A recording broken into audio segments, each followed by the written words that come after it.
Fitting desktop virtualization into your application delivery infrastructure. This is the nugget where I get to stand up a bit on my soapbox. And that's one of the benefits of being the person doing the talking and you being the person doing the listening, I guess. So, this whole series is about desktop virtualization. This whole reason why you are paying attention to this is because you probably have an interest in fitting VDI into how you do business. And that's cool. Desktop virtualization presents a new way of managing all of the desktop experiences that your users have. But what's interesting is that in recent years, desktop virtualization and VDI have kind of gotten almost too much attention as a solution, kind of an end game solution for fixing all the problems in IT. Whereas VDI and desktop virtualization, I tend to use those terms interchangeably. VDI is really, in many ways, just one in another series of ways in which you can deliver applications and data, or the things that your users need, to them. And so this series, or this particular nugget in the series, I bring up specifically because I want to help you understand how VDI and how desktop virtualization can fit into a much larger application delivery infrastructure. Now, this is, VMware follows some portions of this. Other portions of it, maybe they're not quite as good as some of their competitors, but what they do provide is a mechanism to integrate the desktop delivery into the application delivery, and with VMware, the product is called ThinApp. Okay, in the next two nuggets, I'm going to spend a lot of time helping you through ThinApp, and ThinApp is this whole notion of application virtualization. Right? Rather than installing an app, we install the app into a kind of a bubble, more or less, and that bubble sits on top of a desktop. Okay, the app virtualization is awesome because with app virtualization, you don't necessarily modify the configuration of the computer that the application is being installed onto. And so it makes things much easier from a management perspective. At issue, however, is the fact that, well, we've got ThinApp and we've got View and we've got remote desktop services and we've got all of these vast array of options that can ultimately connect a user up to their applications and vis-a-vis the applications to their data. The hard part is that this vast array of options makes things somewhat confusing, I think, for a lot of admins. I mentioned that VDI kind of gets almost too much attention, whereas I think the focus, when you will succeed, is when your focus is away from the products that facilitate different delivery approaches, but more towards a focus on the applications themselves. Okay, a user at the end of the day needs to access an application. You need to figure out how to get that application to them, and there are a lot of different ways to do that. Terminal services, remote desktop services, even Citrix with XenApp, here with VMware View, installing it, streaming it. They're all different options. And so before I go into any kind of clicking around the interface, and admittedly the interaction portion for this nugget is relatively short, I want to spend a minute helping you recognize desktop virtualization's role in the greater application delivery messaging, okay, in the whole concept of application delivery. And the way I'm going to do that is via kind of a nice little whiteboard demonstration here. Okay, I've got a nice empty sheet of paper here, and I want to use this empty sheet of paper as a way to help you understand all of the different possible options that exist right now today for delivering an application to a user. Okay, defocus entirely from what the products are. Okay, eliminate the notion of VMware View or ThinApp or what have you from your brain, and just recognize that, well, at the end of the day, what we're really worried about really is the user. So here I have that user, okay? The user is kind of the center of this whole application delivery infrastructure because, well, they're the reason why we as in IT exist. Now, what does the user care about? Do they really care that the operating system is one thing versus another? Yeah, they might because the icons are in a different place. But at the end of the day, the operating system for the user is like a container for the applications and data that they need to access. They shouldn't care about what is the operating system itself. It's just the thing that they use to get access to, well, their applications and data. Now, you as the administrator also, it's your job to manage that container. And it's also your job to manage the applications that get injected into that container. So you think about that user and their relationship to applications. Well, there are a number of different ways in which those applications can get delivered to users. The first of which is via simple installation. Right? With a simple install, a user today can get access to that application relatively easily, right? We've been doing simple installs for a very long period of time at this point. We've been doing them since the very first applications. We also have the ability with more modern technologies to stream those applications directly over to the user. Now, in this case, this is more of your classic sort of physical desktop model. Okay, user has machine, and on machine are applications. Those applications are delivered via you installing them, running around with the DVD, or you using a System Center configuration manager, or whatever your application automation solution is, to get that application onto that user's local computer. Also, with technologies like VMware ThinApp, other ones include Microsoft App V, Citrix Streaming Server. Any of these applications can facilitate the delivery, or any of these tools can facilitate the delivery of applications directly onto that user's computer via what we think of as streaming over here to the left. So these have been kind of the commonplace mechanisms that we've been using for a long time for how to get users' applications or access to their applications and data. Now enter virtual desktops. Okay, enter in the whole concept of VDI. VDI is interesting because, as I said, VDI kind of gets a lot of attention these days because it's really exciting. You can't deny the idea that having virtualized desktops makes things much easier for you as the admin.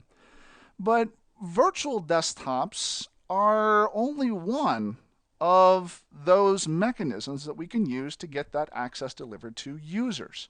Now you think about it, right? So I can, if I want, install an application onto a virtual desktop. I could also stream an application to the virtual desktop if I have the right software. ThinApp is designed in order to be able to do that, and we'll talk about that a little later. So from that application storage, I then install or stream an application to a virtual desktop. Okay, and using classic VMware View, well, then I can present that desktop to the user as a desktop. Okay, so I take that application from that application storage location, I somehow get it onto these virtual desktops, and then I present as a desktop that experience to the user. Now this is great, but it also, in many ways, you kind of pay some taxes there too, because the user has their initial device, right? The physical whatever it is that has to receive that application or receive that desktop, the virtual desktop. And then they also have the inside device, the inner device, the virtual desktop itself. And so you still kind of have to have this double desktops scenario. Now, there are alternative solutions as well that if you don't feel the need to install or stream to a virtual desktop, well, we have all of these options that we think of as server-based computing too, right? Citrix or VMware still today calls it terminal services, even though the rest of the world since 2008 has been calling it remote desktop services. So remote desktop services, or terminal services, quote unquote, in VMware speak, is server-based computing. Okay, Citrix is also known for this with XenApp. And we can install or stream applications to terminal servers as well, right? Or remote desktop services. Right? Installing or streaming those applications over to some sort of remote desktop server presents a way for us to deliver that application to users as well. Now, from that computer, from that terminal server, I can present that application in a desktop. From the user's perspective, right? So right there in the middle, from what the user can see, they can't tell the difference between the desktop that arrives via server-based computing and the desktop that arrives as a virtual desktop. I mean, the smart ones can. The smart ones recognize that, well, this is probably a Windows 7 computer, and this is probably a Windows Server computer because that's how it works. But really, at the end of the day, if they just believe that the operating system is a container for their applications and data, they don't care. We can also, with many technologies today, remote apps in remote desktop services. published applications in Citrix XenApp, we can present that installed or streamed application to the user not as a separate desktop, but instead as an application. So from that user's local instance, right, from their local device, they have their experience, they have at their device. And then when they have need to make use of an application that is made available through some terminal server, RDS server, XenApp server, that can be presented to them as an application. Okay? Eliminating the double desktops, eliminating any confusion there. What you may not be aware of is that this whole concept of delivering applications as an application instead of as a full desktop is something that today, with the right technologies, can happen as well in the virtual desktop world. VMware is not as good at this as, say, some of its competitors. Okay, this is the notion of VM hosted apps. RDS has this in Hyper-V. This version of VMware is a little more challenging to do it with this version of VMware. But in this final idea, I install or stream an application to a virtual desktop, and then as soon as that installation is complete on the virtual desktop, well, then the application is presented in a seamless application window to that user. Remember, the user doesn't care. They just want access to the application. So these 1, 2, 3, 4, 5, essentially 6 different major mechanisms present the range of options that are available towards getting that application delivered to the user. And I bring this all up to you mainly because the use of virtual desktops, as you're probably discovering, even in trying to demonstrate this while you're following along, can in many ways be a very heavyweight approach towards solving the problems of application delivery. Right? How many virtual machines can you squish together on an ESX host versus how many sessions can you squish together on an RDS host? Right? Probably quite a few more on RDS. So, admittedly, this is my soapbox that I'm standing on at this point, and I'd like people to spend a minute or two just really thinking about what their true end goals are. Because if, as I said, if the users really just don't care, you have to, one of the missions of IT in today's world is in right-sizing the delivery approach to meet the needs of the user. Okay, you're going to make different decisions based on if the user is local, so inside of your LAN, as opposed to if they're out on the WAN. These are the same sorts of decisions that I told you earlier you're going to have to make when you decide whether or not, for example, offline VDI or local mode virtual machines makes any sense to you. Your use case may not require local mode virtual machines. And indeed, your use case may not even require virtual desktops at all. So you have to kind of think about what the end result is, what you're actually aiming to get at whenever you decide, well, how do I want to create this desktop delivery infrastructure for my users? VMware recognizes this. So do the other players. Citrix and Microsoft recognize this, as do the smaller players as well. And so in Vue supports a couple of kind of edge cases. One of which is their terminal server pool, again with 4 fingers in the air. The ability to create a, quote, terminal server, end quote, or a connection to a terminal server is something that VMware supports. It is basic rudimentary support towards getting a session from your client to a terminal RDS session. Okay, again, Windows, in the Microsoft Windows world, we call it remote desktop servers.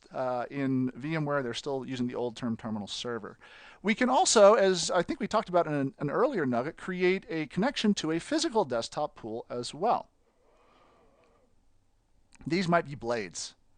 Heck, they could be a bunch of machines that you have sitting around somewhere in an office.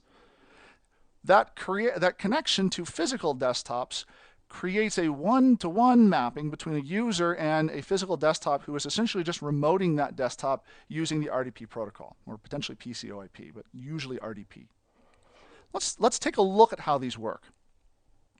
So back here on vcon.company.pri, we're taking a look at the Vue administrator. I am down just to one pool again, the linked clones pool.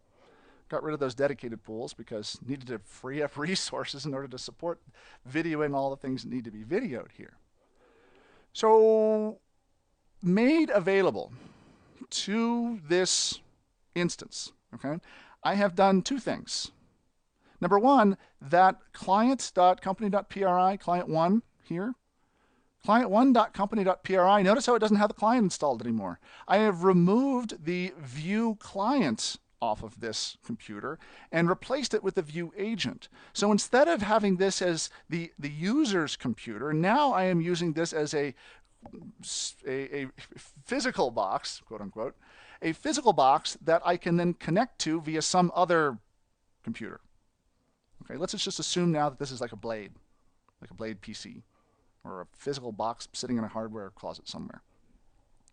So this is one thing that I have done. This is running the VMware View Agent now instead of the client. The other thing I've done is over here on a server called rds1.company.pri. Okay, this computer RDS1 is a basic run-of-the-mill Windows Server 2008 R2 Enterprise Edition server with the Remote Desktop Services host role service installed. Okay, it's running as a terminal server. All right, and as a terminal server, I have then gone and installed the View Agent also onto this computer. Very unexciting install. You've already seen it, so I wasn't going to show it to you again. So in both of these cases, once the View Agent has been installed, it's going to connect up to this View Connection server and appear as a registered desktop source, one of which is a terminal services sources. There's the server, rds1.company.pri. There's nothing to do in this screen except to click and unregister any of these hosts. We don't want to do that, but you can. As an other source is the client. Okay, this is a Windows 7 kind of operating as a Blade PC or a PC in a closet somewhere. Okay, so both of these, the moment that you install the View Agent, will begin communicating with the View Connection server, and you should see them here as a registered desktop source. They have to show up here first.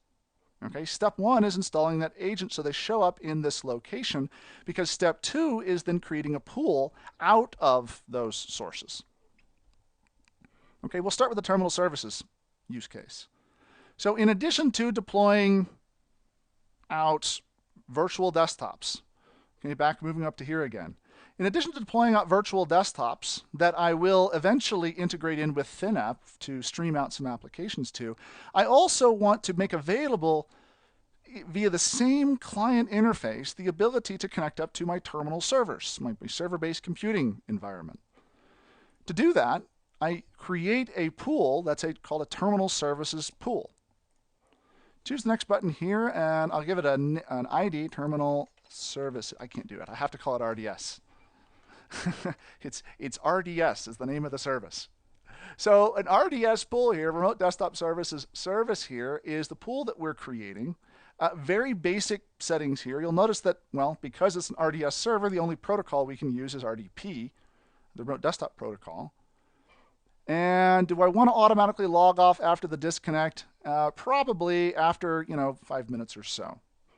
Okay, that's common in terminal server environments to do an automatic log off after a disconnect. It depends on what depends on your use case, but that is fairly common. Gives people a couple of minutes in case their train goes through a tunnel for some reason.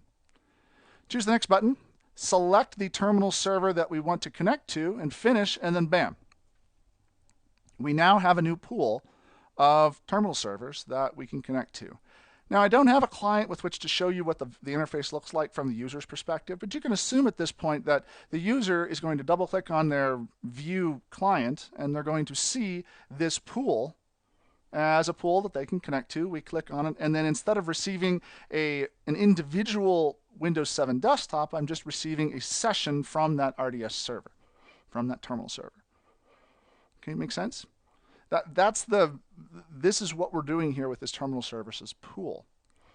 There may also come the time as well when I want to add in specific computers, okay, physical computers or Blade PCs. Now, in these circumstances, you can see automated pools are not an option here because I have to create that kind of manual mapping which means that I have to have a manual pool to support connecting up to physical computers. And a lot of times I will create that pool in a dedicated sense. So somewhere out in the ether, there is a machine that a user needs. And I want to create that one-to-one mapping between the user and the machine because, well, it's one machine. And if I have multiple users, well, then I have multiple profiles on the machine, and you can see how things get somewhat challenging. So I'll create this as a dedicated user assignment that will later on deal with the entitlements for. And in this case, for the desktop source, instead of using a vCenter virtual machine, we're going to use another source, okay, a physical computer here. We'll call this physical for both the ID and the display name. Now here under pool settings, very similar pool settings to what we've seen before. Okay, one of the big differences here is that in order to use PC over IP for a physical computer, we can't use the software-based Teradici stuff. We have to use Teradici hardware on that device in order to support PC over IP. Okay, without it, well, I'm stuck with Microsoft RDP. Okay, choose next again. Which physical computer do I want? It's client 1. Choose next. Finish, and there you go. There's another pool. Just like before with this pool, then we'll need to go and set up entitlements of which users and groups can make use of the pool. It's only one computer in the pool, obviously, so it'd be a one-to-one mapping there. Potentially many-to-one mapping, but usually it's a one-to-one. But these are the steps that you would use towards implementing this fully featured application delivery infrastructure. Okay, the only piece that we haven't talked about yet is right here with the streamed, and then the items here called streamed. We haven't talked yet about how to do application virtualization. Okay, you may be familiar with it. If you've ever packaged software before, this sequencing process for making a piece of software deliverable via app virtualization is kind of similar. Okay, it's actually kind of cool. And in fact, in the next couple of nuggets, we'll talk about how to go about doing that.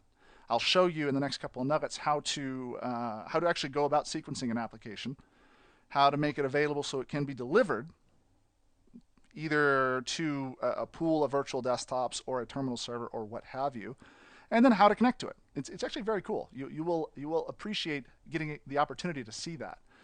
So, but until that time, what have we talked about in this nugget? We have talked about fitting desktop virtualization into your application delivery infrastructure. And I have completely admitted that this nugget is kind of Greg's soapbox to try to help you recognize that desktop virtualization and VDI is one in a wide array of potential options for delivering access to applications and data.